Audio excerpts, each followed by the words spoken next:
Pacho kanya kwa Ramogi jwanga teri nyake kaonti no Migori kama jokanyo mar bunge la wananchi kaonti Migori dwaro mondo piny owacho mar kaonti Migori oket maine weche mag pur mondo mi kaonti Migori obed kod chiemo moromo.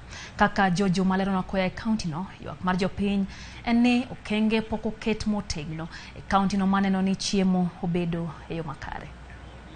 Kaonti Migori en achiel kuom kaonti e piny Kenya ma osebedo kod nok mar chiemo. Moko kuom oganda e kaunti ni Migori mawuok e subkonto manyatike Suna West ka achiel kod Uriri oseyudo kony mar chiemo ka owuok kuom piny owacho mamalo. Gavana ma Migori Chilo Yanko e kinde manochamo mar apis ne osingo ni wechego mag pur en achiel kuom ajenda ge madongo ma odwa kete maino mare mondo kaunti ma Migori obed kod chiemo. During the campaigns, we promised to enhance food production by introducing production of new cash crops, enhancing the production of processing of crops we already produce, subsidize farm inputs, and leverage on technology to increase agriculture.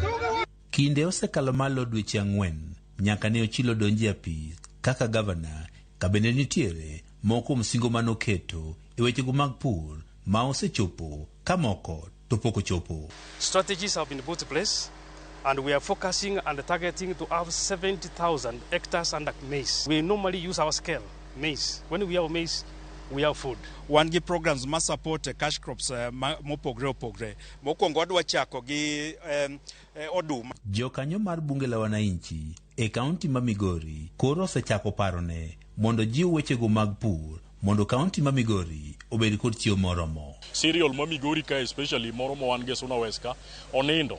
Sani kiyudo gik mokane ye kanyo okan mana pilipili emantiere. Koro ku understand ni ne cereal mar apilo koso nego bene kane e mwandu mag jopiny. Wadwaro ni cereal no mondo pong' gi cham. Nicho wuoyo irrigation manyatike mar kuja. Wakwani mondo move gi speed kendo move gi mapiyo kabisa mondo hakikisha ni irrigation manyatike odhi maber kaka idwar. Kech nyatike nje wacho ni nyalo pure mchele, nyalo pure oduma, nyalo pure gik machalo cabbage kata watermelon. Migori County ka wan gi resources, wan gi gik mang'eny mwanyalo pidho rabuon Migori ka. Migori ka ochako dhi mana Nairobi mobedo processed. Wapenjo ne to mashinde mag mantie theka ka. Wan ok wanyal ng'iewo gi mondo wabed kod gi Migori ka. Gi wacho ni kaunti ma Migori nitie kod lowo momiyo kendo koth osebiro ka chwe kabende gimonego tim en jolo jopur matindo. The governor onego beni keto the right plan ne jopur mondo jopur one kaka nyalo yudo mbolea gine kata kaka ginyalo yudo bende pesa ma ginyalo purogo. Nyocha ne waneno ka moro notimre se atingni moko nong'iewo. Wadwaro ni that kind of example mondo time e Migori ka. Be okone gavana ong'i weche mag niang' gi weche mag ndawa gi kampuni mantie geto ng'anya mar rabuon. Wakwayo ni bond rabuon sani ko chako chiek.